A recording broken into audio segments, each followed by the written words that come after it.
بسم الله الرحمن الرحيم والحمد لله رب العالمين والصلاة والسلام على سيد المرسلين وعلى آله وصحبه أجمعين اما بعد۔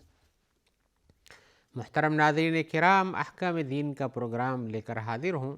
آپ کے سوالوں کے جواب میں اللہ کی کتاب قرآن مجید اور رسول اللہ صلی اللہ علیہ وسلم کی سنتیں یعنی حدیثوں سے پیش کروں گا، ساتھ میں صحابہ کرام کے آثار کی جہاں جہاں ضرورت پڑے گی ہم ان سے بھی استدلال کرتے رہیں گے۔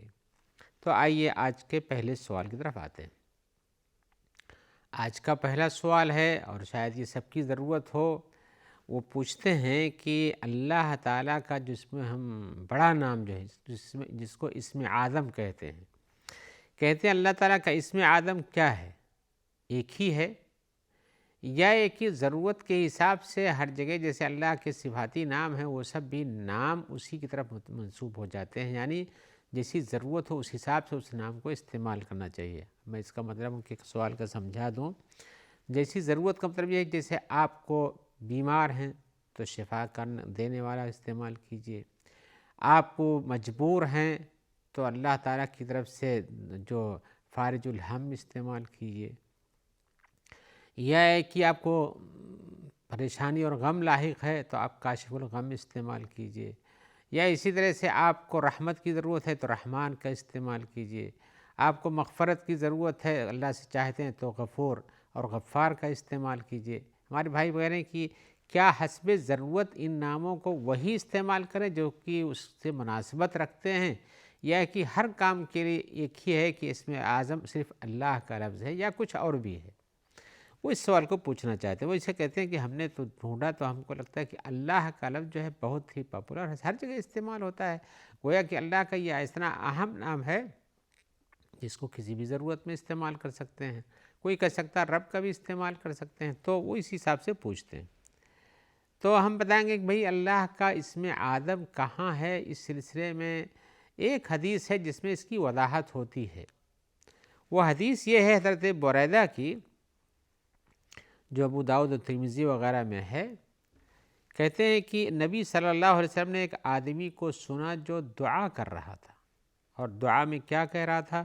اللہم انی اسألک بانی اشہد انک انت اللہ لا الہ الا انت الاحد الصمد الذی لم یلد ولم یولد ولم یکن لہ کفوا احد۔ یہ اس نے دعا پڑھی اللہ سے دعا کرتے ہوئے، تو یہ کہا کہ اللہ تعالیٰ میں تیرے نام سے مانگتا ہوں، میں مانگتا ہوں اس لیے کہ تو ہی اللہ ہے اور تیرے علاوہ کوئی معبود نہیں، تو احد ہے، تو صمد ہے، اور تیرا کوئی مثیل نہیں جیسے قل هو اللہ احد میں پایا جاتا ہے۔ اور تو رسول اللہ صلی اللہ علیہ وسلم نے اس کے اس دعا کے سننے کے بعد کہا والذی نفسی بیدہ لقد سأل اللہ باسمہ الاعظم، جس کے قبضے میری جان ہے، میں اس کی قسم کھا کر کہتا ہوں کہ اس نے تو اللہ کے اسم اعظم کے ساتھ سوال کیا ہے، یعنی بڑا نام جو ہوتا وہ نام لے کر اللہ سے مانگا ہے۔ الذی اذا دعی بہ، اس اسم اعظم کے جب اس کے ساتھ اللہ کو پکارا جائے، اللہ سے دعا کی جائے تو اللہ تعالیٰ قبول کرتا ہے۔ وَإِذَا سُئِلَ بِهِ آتا، اور جب اس کا وہ اسم اعظم نام لے کر کے بڑا نام لے کر کے مانگا جائے تو دیتا ہے۔ یہ حدیث صحیح اپنی جگہ پر۔ تو علماء نے کہا کہ بھئی یہ حدیث میں جو آیا یہی اسم اعظم اسی میں ہے، اور اسی کو پڑھ کر مانگنے سے اللہ تعالیٰ دعاؤں کو قبول کر لیتے ہیں اور مانگی ہوئی چیز کو عطا کر دیتے ہیں۔ یہ اس حدیث کی صراحت ہے، لیکن اس حدیث میں جو ہے اللہم ہے، اللہ کا لفظ ہے، اور اسی طرح سے اللہ لا الہ الا انت ہے، اللہ وہاں بھی ہے، الاحد ہے، الصمد ہے۔ اب اس میں سے کون اسم اعظم ہے یہ تو وضاحت نہیں کی گئی، لیکن کہا گیا کہ اس میں اسم اعظم پایا جاتا ہے جس کے ذریعے مانگا جائے تو اللہ تعالیٰ دیتا ہے۔ تو کچھ لوگوں نے کہا کہ اللہ کا لفظ ہے وہ جس کو اسم اعظم شمار کیا گیا ہے، اور کچھ لوگوں نے کہا کہ نہیں، اسم اعظم جو ہے وہ کچھ آیتوں میں جو الحی القیوم آیا ہوا ہے، جو 3 آیتوں میں برابر اسی طرح سے استعمال ہو، الحی القیوم الحی القیوم الحی القیوم، تو کہا کہ وہ اسم اعظم ہے۔ جیسے آیت الکرسی جو ہے قرآن مجید کی ایک عظیم ترین آیت ہے، اس آیت کے اندر کہا گیا اللہ لا الہ الا هو الحی القیوم، تو اللہ جو کی ذات ہے جس کے علاوہ کوئی معبود نہیں، وہی حی اور قیوم ہے۔ ایسے ہی سورہ آل عمران میں کہا گیا الف لام میم اللہ لا الہ الا هو الحی القیوم. ایسے سورہ طٰہٰ میں ہے وعنت الوجوہ للحی القیوم. الحی القیوم کا لفظ اس طرح سے مسلسل تک بارہ آگے پیچھے ہی 3 جگہوں پہ استعمال ہوا ہے. تو کچھ نے کہا کہ اس سے حی قیوم جو ہے یہی اسم اعظم ہو سکتا ہے، اس لیے کہ حیات کے ذریعے سے اللہ نے ہر چیز کو باقی رکھا ہے، اور اسے قیوم ہے تو ہر چیز پر اس کی قدرت کامل ہے. اس کی قدرت کامل جب ہے تو کسی بھی چیز کو آپ مانگیں اس وقت اپنی قدرت کاملہ سے دے سکتا ہے، لیکن اس کے اندر کوئی نص نہیں کہ یہی اسم اعظم ہے. لہذا لوگوں نے کہا ہے کہ اسم اعظم سے مراد کیا ہوتا ہے حقیقت میں. اس دعا میں تو کئی نام ہیں، اس میں سے ایک ہی اسم اعظم ہوگا جس میں اللہ کا لفظ 2 بار آیا ہوا ہے. کچھ لوگوں نے کہا کہ اسم اعظم سے مراد اسم اعظم نہیں، اعظم مانے سب سے بڑا ہوتا ہے نا، بلکہ اسم عظیم مراد ہے. تو اللہ کا ہر نام اپنی جگہ پر عظیم ہوتا ہے، بڑا ہوتا ہے، وہ مراد ہے. لیکن اس میں مراد کیا حقیقت میں یہ ہے، یہ اس کا کوئی اندازہ نہیں ہے. آدمی کو اپنی ضرورت کے حساب سے ان ناموں کو بھی یاد کرنا چاہیے جیسے اس کی ضرورت ہوتی ہے. جیسے مغفرت کی دعا کر رہا ہے تو غفار بھی یاد کرنا چاہیے، اللہ بھی کہنا چاہیے. اب اس میں سے کوئی بھی اسم اعظم، جیسے علماء کی رائے مختلف ہے تو ہم کہتے ہیں کہ اس میں کوئی بھی اسم چھپا ہو سکتا ہے، لیکن اللہ کا لفظ جو ہے یہ کلمہ اپنی جگہ پر اپنے خاص نام اور معنی رکھتا ہے جو اللہ پر بولا جاتا ہے. جیسے رحمان اللہ پر بولا جاتا ہے، کسی اور پر نہیں بولا جاتا ہے. تو یہ اسم اعظم ہو سکتا ہے، لیکن حدیث میں اس کی صراحت ہے کہ یہی ہے.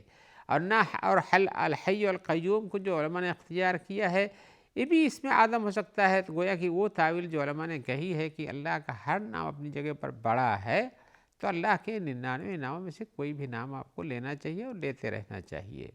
اپنی دعاؤں کو منوانے کے لیے، اپنی باتوں کو قبول کرانے کے لیے اسم اعظم کا استعمال کرنا ضروری ہے. لیکن جس حدیث پر آپ نے نسخ فرمایا، جس نے کہا اللہم انی اسألک لأنک انت اللہ لا الہ الا انت الاحد الصمد الذی لم یلد ولم یولد ولم یکن لہ کفوا احد، تو اس پہ اللہ کے رسول کی مہر لگی کہ اس میں اسم اعظم ہے. لہذا اس دعا کو پڑھ کر کے اپنی دعاؤں کی مقبولیت کے ڈگری کو بڑھانا چاہیے. آئیے ہم ایک اور سوال کی طرف آتے ہیں. سوال میں ہمارے بھائی پوچھ رہے ہیں کہ مریض آدمی کے لیے رمضان کے مہینے میں افضل کیا ہے. مریض جو بیمار ہوتا ہے وہ پوچھ رہے ہیں افضل کیا ہے. کیا افضل یہ ہے کہ وہ روزہ رکھے، رمضان کا مہینہ ہے اور اس میں روزہ رکھے، یا کہ افضل یہ ہے کہ کچھ مشقت برداشت کرے روزہ رکھتا ہی رہے، یا کہ افضل یہ ہے کہ وہ روزہ چھوڑ دے، اس لیے کہ مشقت برداشت کرنے کے لیے شریعت میں نہیں کہا کہ بلکہ کہا کہ اللہ کی رخصت کو قبول کرو.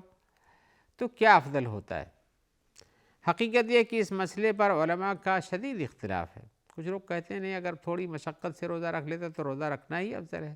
کچھ لوگ کہتے ہیں نہیں، بیمار ہے، اس پر بیماری کا لفظ صادق آتا ہے تو اس کو روزہ چھوڑنا افضل ہے. بلکہ یہاں تک بھی کچھ لوگ کہتے ہیں کہ مسافر جس کے روزہ چھوڑنے کے لیے حدیث قرآن مجید میں گنجائش کہی گئی ہے کہ روزہ بیمار جو مسافر ہو، جو مریض ہو، اس کے لیے روزہ رکھنے کے لیے دوسرے مہینوں میں رکھ سکتا ہے. وہاں بھی کہتے ہیں کہ اگر رکھ سکتا ہے تو تھوڑی مشقت برداشت کر رکھ لینا افضل ہے. چلیے یہ تو علماء کا اختلاف ہوا اپنی جگہ پر، لیکن یہاں ایک بات اور بھی ہے، وہ یہ کہ کچھ لوگ کہتے ہیں کہ نہیں، میں روزہ نہیں چھوڑوں گا بھلے سے مجھ کو شدید تکلیف ہو جائے، شدید بیماری ہے، اس پر بھی کسی طرح سے اپنے اوپر بھرپور زور ڈال کر کے محنت و مشقت کے ساتھ اپنی صحت کو خراب کرتے ہوئے بھی روزہ پورا ہی کر لیتے ہیں. ان کی دلیل کیا ہوتی ہے؟ وہ کہتے ہیں کہ رمضان کا مہینہ ہے اور سارے لوگ روزہ رکھتے ہیں، بعد میں روزہ رکھنا بھاری پڑ جاتا ہے، اس لیے ہم اسی میں کسی نہ کسی طرح سے رکھ لیں گے. لیکن آئیے ہم دلیلوں کو پیش کر کے یہ بتانا چاہتے ہیں کہ اس کے لیے افضل کیا ہوتا ہے. آئیے ایک دلیل یہ دیتے ہیں جو کہ ابو داؤد وغیرہ میں ہے، مسند احمد میں ہے. حضرت عبداللہ ابن عمر کہتے ہیں کہ رسول اللہ صلی اللہ علیہ وسلم فرما ہے ان اللہ یحب ان تؤتی رخصہ کما یکرہ ان تؤتی معصیتہ. اللہ تعالیٰ کو پسند یہ ہے کہ اس کی طرف سے دی گئی ہوئی آسانی کو، رخصتوں کو استعمال کرو. اللہ نے رخصت دی ہے، اللہ ہی جانتا ہے کہ روزہ رکھنا اس کے لیے افضل ہے کہ برا ہے، لیکن وہ کہتا ہے کہ نہیں، روزہ چھوڑو، تمہارے لیے ہم نے اجازت دے رکھی ہے. تو اللہ تعالیٰ پسند کرتے ہیں کہ جب ہم نے اجازت دے رکھی ہے تو اس کو استعمال کرو. جیسے کہ اللہ کو ناپسند ہے کہ اللہ تعالیٰ کی کوئی معصیت کی جائے، اللہ کا جب فرمان ہو تو اس کو چھوڑ دینا یہ معصیت ہو جاتا ہے، تو اللہ تعالیٰ اس کو ناپسند کرتے ہیں۔ اور بخاری مسلم کی حدیث میں حضرت عائشہ کی ایک روایت ہے کہ رسول اللہ صلی اللہ علیہ وسلم کے بارے میں انہوں نے کہا کہ ما خیر رسول اللہ صلی اللہ علیہ وسلم بین امرین الا اخذ ایسرہما ما لم یکن اثما۔ اللہ تعالیٰ کہ رسول محمد صلی اللہ علیہ وسلم کو اگر کسی دو معاملے میں گنجائش ہے کہ آپ چاہو یہ کرو چاہے یہ کرو، تو آپ جو سب سے آسان ہوتا ہے وہ اختیار کرتے تھے، جب تک کہ اس میں گناہ نہ ہو۔ فَإِنْ كَانَ إِثْمًا كَانَ عَبَادَ النَّاسِ مِنْهُ، اگر وہ گناہ کا کام ہوتا، کچھ گناہ اس میں گناہ ہوتا تو آپ اسے دور رہتے تھے۔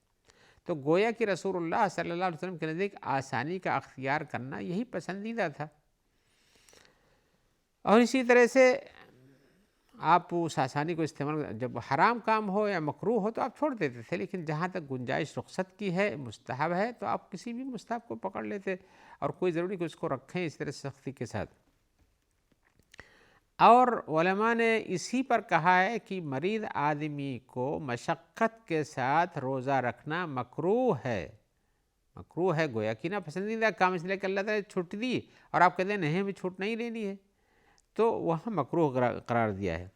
اور اگر اس کے روزہ رکھنے سے بڑی مشقت حاصل ہوتی ہے، بیماری بڑھ جاتی ہے، تکلیف بڑھ جاتی ہے، اور اپنے آپ کو بہت کمزور کر لیتا ہے یا بیماری کی بڑھنے کا اسباب بنا لیتا ہے، ڈاکٹروں نے، لوگوں نے کہا کہ آپ کے لیے روزہ رکھنا تکلیف دہ ہو سکتا ہے، اور ہو جاتا ہے، لیکن اس کے باوجود بھی نہیں مانتا ہے کہ نہیں نہیں ہم تو رمضان کے مہینے میں ہیں، روزہ رکھیں گے ہی، اور کوئی بھلے سے تکلیف ہو جائے، تو یہ بھلے سے تکلیف کہہ کر روزہ رکھنے والوں کا کام یہ غلط ہے، بلکہ یہ گناہ بھی ہو سکتا ہے۔ یہ کہہ رہا ہوں گناہ اس لیے کہ اللہ تعالیٰ تو آپ کو کہتے ہیں آپ نہیں رکھو، آپ بیمار کے حکم میں ہو، آپ کو تکلیف بڑھ سکتی ہے، مریض ہو، لیکن آپ کہتے ہیں نہیں نہیں میں مریض ہو کر کے بھی روزہ رکھوں گا، تو یہ اللہ کی دی ہوئی رخصت کا نہ استعمال کرنا یہ اللہ کی معصیت کے درجے میں آتا ہے جب اس سے آپ کو تکلیف ہو جائے۔ لہذا جو لوگ روزہ رکھنے پر قادر ہیں پوری طرح سے، اب یہاں ایک تفصیل علماء نے بیان کی ہے کہ اگر کوئی انسان ایسے ہے جس میں اس آدمی کو تو تکلیف ہو سکتی ہے لیکن اس آدمی کو تکلیف نہیں ہوتی ہے، مضبوط ہے، توانا ہے، بہت پیاس برداشت کرتا ہے، بیماری نہیں اس کو بڑھتی ہے ذرا بھی، اور وہ اپنی ٹھیک ٹھاک، بیماری ہے ایسی جس سے ہوتا ہے تکلیف، دوسروں کو ہو جاتا ہے لیکن اس کو نہیں ہوتا ہے، تو جس کو تکلیف نہیں پہنچتی اس کے لیے روزہ رکھنے کی گنجائش ہے، اس لیے کہ اس مہینے میں ہے روزہ رکھ لیتا ہے، لیکن جس کو تکلیف پہنچ جاتی ہے اس کے لیے روزہ رکھنا وہی کام سیم بیماری میں وہی روزہ منع ہو سکتا ہے، بلکہ اس کے لیے تو افطار کر کے اپنے آپ کو بچانا ہی ضروری ہے۔ اور علماء نے کہا کہ جو آدمی اس کے خلاف کرتا ہے وہ جاہل ہی ہو سکتا ہے، اللہ تعالیٰ کی رخصت ملی ہو اس کے باوجود اصرار کرے تو اس کو جہالت ہی سے تعبیر کریں گے۔ لہذا جو آدمی اللہ کی طرف سے رخصت ملی ہو اس کے باوجود بھی روزہ رکھتا ہے، تکلیف اٹھاتا ہے، تو یہ ایک طرح کا مکروہ کام کرتا ہے۔ بلکہ وہ لوگوں نے کہا کہ اللہ تعالیٰ کی دی ہوئی رخصت کو نہ استعمال کرنا یہی انسان کے لیے تکلیف کا ذریعہ بن سکتا ہے، ثواب کی تلاش میں ہے، لیکن کس سے تلاش میں ہے؟ اللہ تبارک و تعالیٰ سے۔ اللہ تعالیٰ ہی کہتے ہیں نہیں روزہ رکھو، بیمار ہو یا کہ تمہارے ضرر ہے، اس میں لوگوں نے بتایا کہ ضرر ہے، اس کے باوجود بھی نہیں مانتا ہے، تو یہ گویا کہ اللہ کی دی ہوئی رخصت کو قبول نہیں کرتا، جبکہ حدیث میں آیا ہے کہ اللہ کی دی ہوئی رخصت کو قبول کرنا ہی اللہ کو پسندیدہ ہے، لہذا اس کو استعمال کرنا چاہیے۔ آئیے ہم ایک اور سوال کی طرف آتے ہیں۔ سوال میں ہمارے بھائی پوچھ رہے ہیں کہ اگر ہم قرآن مجید کی کچھ آیتیں جو مخصوص دعاؤں کے لیے پڑھی جاتی ہیں، یا کہ ایسے ہی کچھ صورتیں ہیں جو مخصوص کاموں کے لیے استعمال کرنے کے لیے حدیث میں ذکر آیا ہوا ہے، ان کو اگر ہم کیسٹ میں لگا دیں یا ٹیپ ریکارڈر چلا دیں، یا اسی طرح سے ہم انہی آیتوں کو فکس کر کے وہاں سے ٹیلی ویژن میں چلایا کریں، تو کیا اس سے ان آیتوں کے ذریعے سے جن مقصد کے لیے ان کو استعمال کیا جا رہا ہے اس میں فائدہ ہوتا ہے اور کرنا چاہیے؟ مثال کے طور پر کوئی سورہ بقرہ لگا دیتا ہے اور کہتا ہے کہ جس گھر میں سورہ بقرہ پڑھا جائے گا اس میں شیطان نہیں رہے گا، لیکن یا اسی طرح سے فلاں اور فلاں آیت سورہ فاتحہ پڑھ کے کسی پہ دم کر دیا جائے تو اس کی بیماری ٹھیک ہو جاتی ہے، تو وہ دم نہیں کرتا ہے بلکہ سورہ فاتحہ کی تلاوت لگا دیتا ہے، بار بار سورہ فاتحہ پڑھی جاتی ہے گھوم گھوم کر مثال کے طور پر۔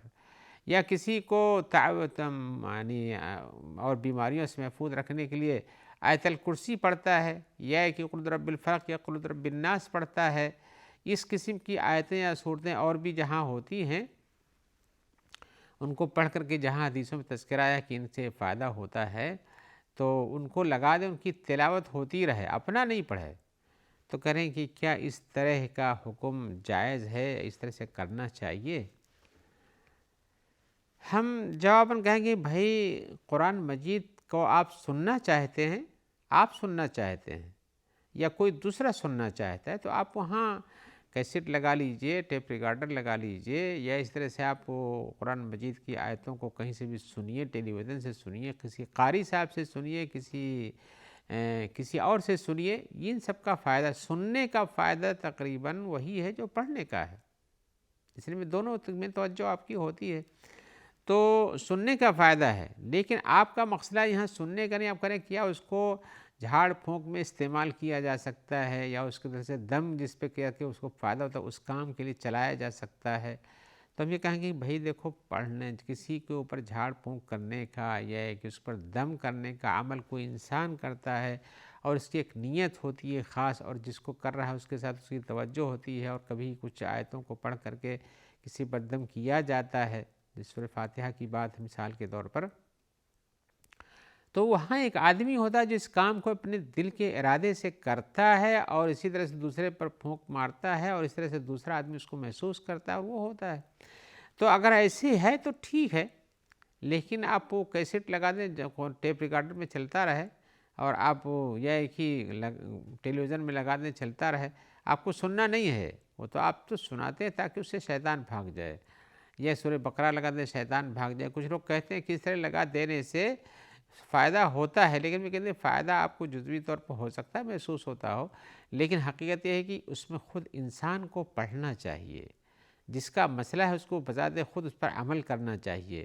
آپ جس گھر میں رہتے ہیں آپ خود پڑھیے، اس کو کیوں قبرستان بنا کے رکھتے ہیں؟ یا اسی طرح سے آپ وہ کہیں دم کرنا تو خود کیجیے، کسی اور سے دم کرائیے.